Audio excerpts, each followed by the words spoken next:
Autophagy is a cellular process where the body cleans out damaged cells and regenerates new ones. It has been shown to slow down aging, improve brain function, and prevent and even improve cancer and other diseases. Autophagy is always happening in the body to some capacity, but there are certain things we can do to really boost it. One of the ways is fasting, extended fasting over 72 hours specifically. But fasting can be stressful, it can be difficult, especially for this long. It can be overwhelming for a lot of people who have never fasted before. And the good news is there are other ways to increase autophagy that don't require fasting. And we are going to talk about 3 ways to do that today.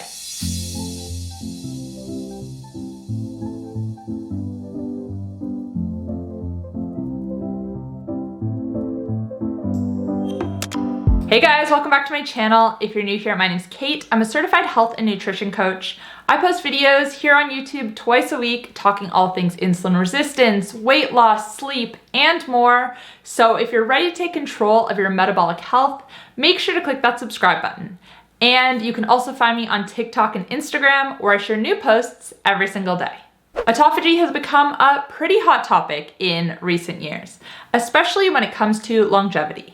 But autophagy is not just about optimizing health, it can also help to prevent and even reverse certain diseases.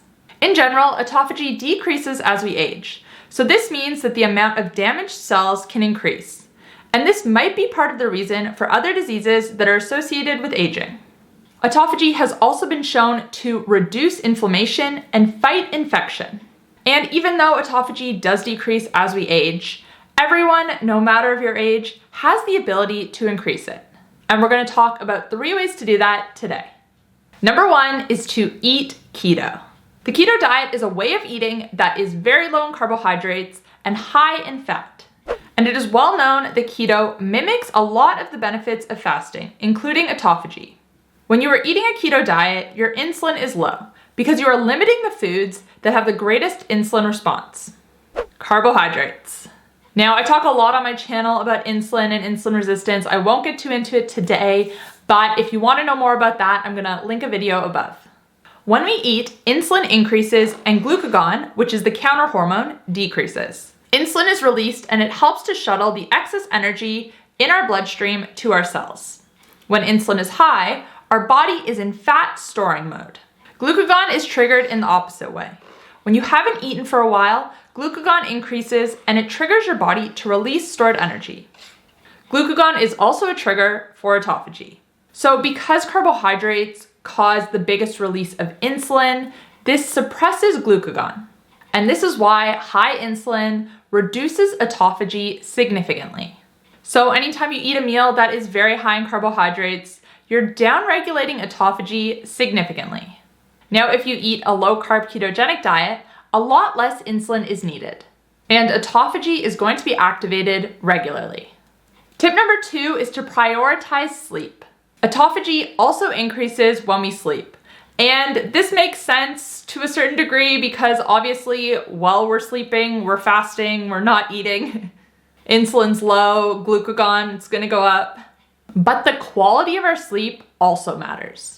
One study found that when participants experienced a lot of interruptions in their sleep, autophagy was also disrupted. Now, my absolute number 1 tip for improving your sleep that I talk about all the time is regulating your light exposure, and blue light specifically. The best thing you can do to improve your sleep quality is invest in a pair of blue light blocking glasses. Blue light has been shown to suppress melatonin and disrupt sleep. Basically, blue light is a really big factor in syncing our circadian rhythm. During the day, blue light is emitted from the sun and this boosts our alertness. And in the evening, when the sun sets, this signals our bodies that it's evening and melatonin is released to help us sleep. But the problem is our modern environments, they are filled with blue light, our computer screens, our phone screens, even the lights in our house. So when we're exposed to these after sunset, this can suppress melatonin and make it difficult to get a good quality sleep. And that's where blue light blocking glasses come in. You put these on after sunset and they block 100% of blue light from reaching your eyes. I really like this pair from Bon Charge. I've been wearing them for years. They are absolutely fantastic, really well made. I'm gonna put the link to check them out in the description box down below. Number 3 is high intensity interval training, also known as HIIT. Both aerobic exercise and high intensity interval training have been shown to increase autophagy.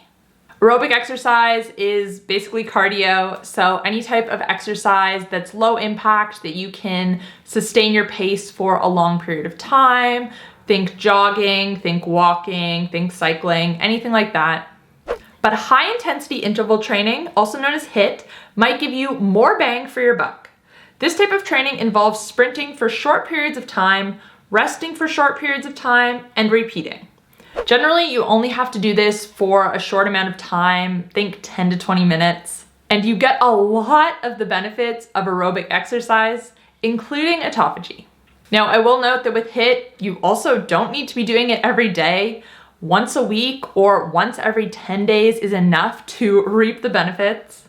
To get the most out of a HIIT session though, you really need to be fully rested, fully recovered, so that you can sprint to your max potential.